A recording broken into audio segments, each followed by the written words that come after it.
مفتی طارق مسعود special. تو جب یہ بیعت ہو رہی تھی نا، آپ کے علم میں تھا کہ یہ اتنی مبارک بیعت ہے کہ اس کا تذکرہ اللہ آسمان سے نازل کر کے قرآن کا اس کو حصہ بنا دے گا۔ لَقَدْ رَضِيَ اللَّهُ عَنِ الْمُؤْمِنِينَ، اللہ راضی ہو گیا ان مومنین سے، اذ یبایعونک تحت الشجرہ، جب وہ درخت کے نیچے آپ کے ہاتھ پر بیٹھ کر بیعت کر رہے تھے۔ فَعَلِمَ مَا فِي قُلُوبِهِمْ، اللہ کہتے ہیں کچھ بدبخت ایسے دنیا میں آئیں گے جو ان کو منافق کہیں گے، وہ کہیں گے دکھانے کے لیے بیعت ہو رہی تھی۔ اللہ کہتے ہیں فَعَلِمَ مَا فِي قُلُوبِهِمْ، ان کے دل میں جو اخلاص تھا وہ میں نے جان لیا تھا، وہ دل سے کر رہے تھے بیعت، ان میں کوئی بھی منافق بولو نہیں تھا، ان میں ابو بکر بھی تھے، ان میں عمر بھی تھے، جتنے جلیل القدر اصحاب رسول تھے سارے موجود تھے اس میں، ایک عثمان نہیں تھے، علی بھی تھے ان میں۔ تو اب یہ کتنی بڑی محرومی ہو جاتی کہ ایسی مبارک بیعت جس کا ذکر اللہ آسمان سے نازل کرے گا اور اللہ ان کے مخلص ہونے کی گواہی بھی دے گا، اس بیعت میں عثمان کا تذکرہ نہ ہو۔ تو نبی کو خیال گزرا کہ اگر عثمان زندہ ہوئے تو وہ تو اس بیعت سے کیا ہو جائیں گے؟ محروم۔ تو اس لیے آپ صلی اللہ علیہ وسلم نے اپنا دایاں ہاتھ اوپر کیا اور بایاں ہاتھ نیچے کر کے آپ نے فرمایا یہ کس کا ہاتھ ہے؟ عثمان کا، اور ایسے بیعت کی ہے اس میں۔ کتنی بڑی فضیلت ہے یار! کیا کوئی کسی کی اجازت کے بغیر اس سے موت پر بیعت لے سکتا ہے؟ آپ کسی کی اجازت کے بغیر اس کا نکاح پڑھا دو، اس کو غصہ آئے گا کہ نہیں آئے گا؟ اور نکاح ہو جائے گا؟ نہیں ہوگا جب تک وہ اجازت نہیں دیتا، اور غصہ بھی کرے گا، بے تو مجھ سے پوچھے بغیر اتنا بڑا کام تو نے کیسے کر لیا؟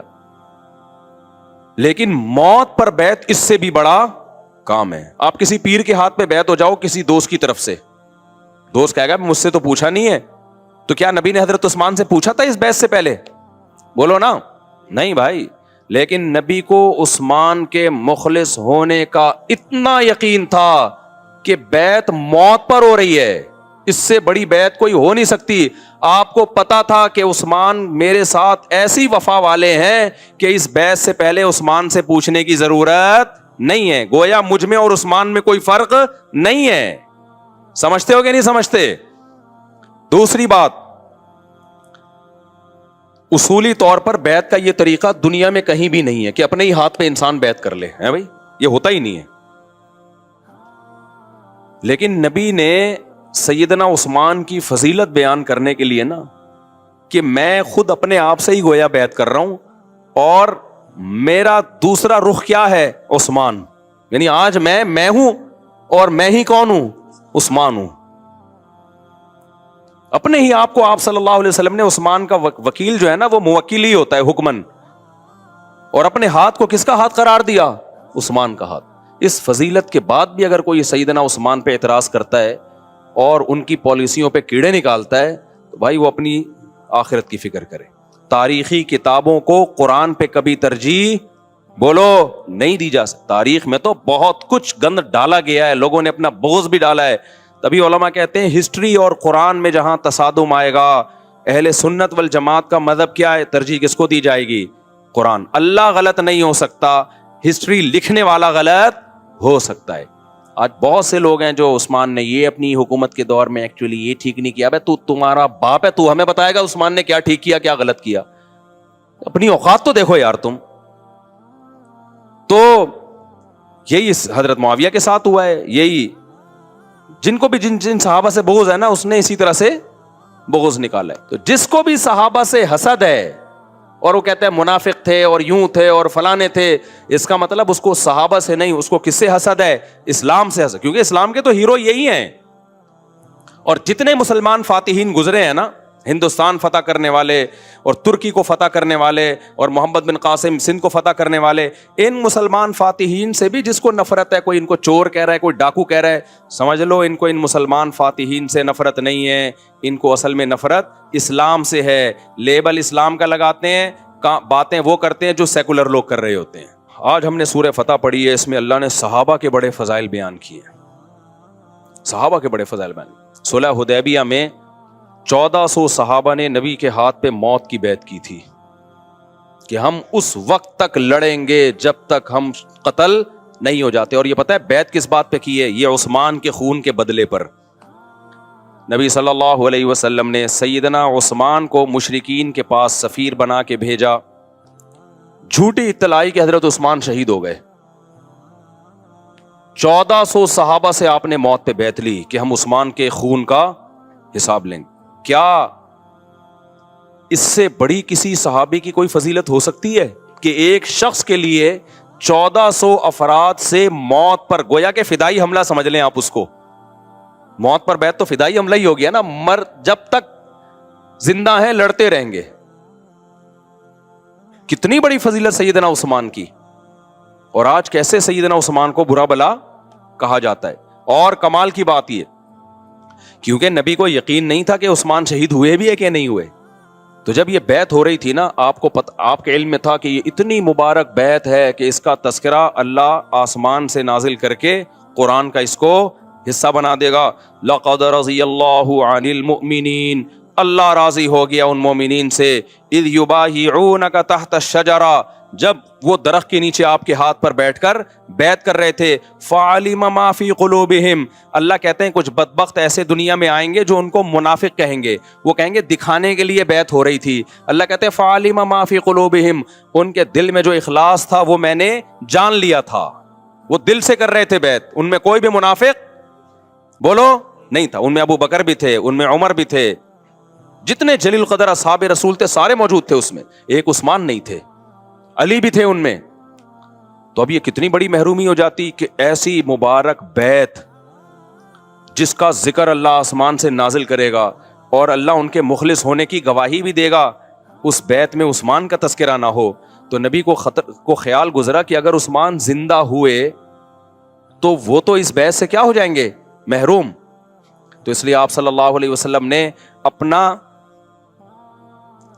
دایاں ہاتھ اوپر کیا اور بایاں ہاتھ نیچے کر کے آپ نے فرمایا یہ کس کا ہاتھ ہے, عثمان کا, اور ایسے بیعت کی ہے اس میں. کتنی بڑی فضیلت ہے یار. کیا کوئی کسی کی اجازت کے بغیر اس سے موت پر بیعت لے سکتا ہے؟ آپ کسی کی اجازت کے بغیر اس کا نکاح پڑھا دو, اس کو غصہ آئے گا کہ نہیں آئے گا؟ اور نکاح ہو جائے گا؟ نہیں ہوگا جب تک کوئی اجازت نہیں دیتا. اور غصہ بھی کرے گا, ابے تو مجھ سے پوچھے بغیر اتنا بڑا کام تو نے کیسے کر لیا. لیکن موت پر بیعت اس سے بھی بڑا کام ہے. آپ کسی پیر کے ہاتھ پہ بیعت ہو جاؤ کسی دوست کی طرف سے, دوست کہے گا مجھ سے تو پوچھا نہیں ہے. تو کیا نبی نے حضرت عثمان سے پوچھا تھا اس بیعت سے پہلے؟ بولو نا, نہیں بھائی.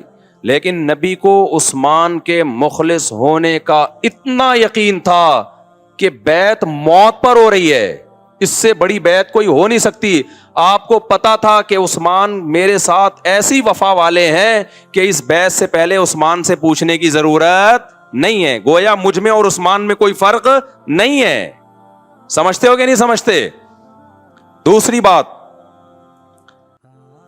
اصولی طور پر بیعت کا یہ طریقہ دنیا میں کہیں بھی نہیں ہے کہ اپنے ہی ہاتھ پہ انسان بیعت کر لے, ہے بھائی, یہ ہوتا ہی نہیں ہے. لیکن نبی نے سیدنا عثمان کی فضیلت بیان کرنے کے لیے نا, کہ میں خود اپنے آپ سے ہی گویا بیعت کر رہا ہوں, اور میرا دوسرا رخ کیا ہے, عثمان. یعنی آج میں ہوں, اور میں ہی کون ہوں, عثمان ہوں. اپنے ہی آپ کو آپ صلی اللہ علیہ وسلم نے عثمان کا وکیل جو ہے نا, وہ موکل ہی ہوتا ہے حکمن, اور اپنے ہاتھ کو کس کا ہاتھ قرار دیا, عثمان کا ہاتھ. اس فضیلت کے بعد بھی اگر کوئی سیدنا عثمان پہ اعتراض کرتا ہے اور ان کی پالیسیوں پہ کیڑے نکالتا ہے, تو بھائی وہ اپنی آخرت کی فکر کرے. تاریخی کتابوں کو قرآن پہ کبھی ترجیح بولو نہیں دی جا سکتی. تاریخ میں تو بہت کچھ گند ڈالا گیا ہے, لوگوں نے اپنا بغض بھی ڈالا ہے. تبھی علماء کہتے ہیں ہسٹری اور قرآن میں جہاں تصادم آئے گا, اہل سنت والجماعت کا مذہب کیا ہے, ترجیح کس کو دی جائے گی, قرآن. اللہ غلط نہیں ہو سکتا, ہسٹری لکھنے والا غلط ہو سکتا ہے. آج بہت سے لوگ ہیں جو عثمان نے یہ اپنی حکومت کے دور میں ایکچولی یہ ٹھیک نہیں کیا. بھائی تو تمہارا باپ ہے, تو ہمیں بتائے گا عثمان نے کیا ٹھیک کیا کیا غلط کیا؟ اپنی اوقات تو دیکھو یار تم. تو یہی حضرت معاویہ کے ساتھ ہوا ہے, یہی جن کو بھی جن صحابہ سے بغض ہے نا, اس نے اسی طرح سے بغض نکالا ہے. تو بہت بڑی فضیلت ہے حضرت عثمان کی, اور اتنی بڑی فضیلت یہ کہ ایک بیٹی نبی نے اپنی عثمان کو دی. یہ کم فضیلت ہے بھائی, نبی اور سید الانبیاء کا اپنی بیٹی دے دینا کسی کو. دیکھو بیٹی لینا کم فضیلت ہے, بیٹی دینے میں انسان 100 دفعہ سوچتا ہے. اور آپ کی بیٹی کا انتقال ہو گیا, کس کے نکاح میں؟ حضرت عثمان. آپ بتاؤ آج کوئی ایسا کرتا ہے کہ ایک بیٹی دی آپ نے اور انتقال ہو گیا تو لوگ دامادوں پہ بہنوئیوں پہ ڈال رہے ہوتے ہیں نا, بھائی تم نے کیئر نہیں کی ہوگی ایکچولی, کیا خیال ہے؟ یا کچھ لوگ نحوست کو بھی مانتے ہیں کہ نحوست ہے جو مر گئی. نبی نے اپنی ایک بیٹی دی, ان کا انتقال ہوا, دوسری دے دی. ان کا بھی انتقال ہوا تو فرمایا اور بھی کوئی بیٹی ہوتی تو کس کو دیتا؟ عثمان کو. اتنی بڑی فضیلت ہے. اور آج دیکھو ٹی وی پہ, سوشل میڈیا پہ, فیس بک پہ کیا کچھ مغلظات بکی جا رہی ہیں. تو بھائی ایک طرف ہو جاؤ, یا تو اہل سنت والجماعت یا پھر پورے, یہ بیچ میں لٹکنے والا سیٹ اپ صحیح نہیں ہے. تو یہ بہت بڑی فضیلت ہے سیدنا عثمان کی. اور پھر اللہ نے باقی صحابہ کی بھی فضیلت بیان کی. فرمایا محمد رسول اللہ. جب صحابہ نے موت پہ بیعت کی نا تو اللہ نے کیا فرمایا؟ محمد اللہ کے رسول ہیں. والذین معہ اشداء علی الکفار, اور جو محمد کے ساتھی ہیں ان کی یہ خوبی ہے کہ اسلام دشمنوں پہ بہت سخت. رحماء بینہم, آپس میں کیا ہیں؟ رحم دل.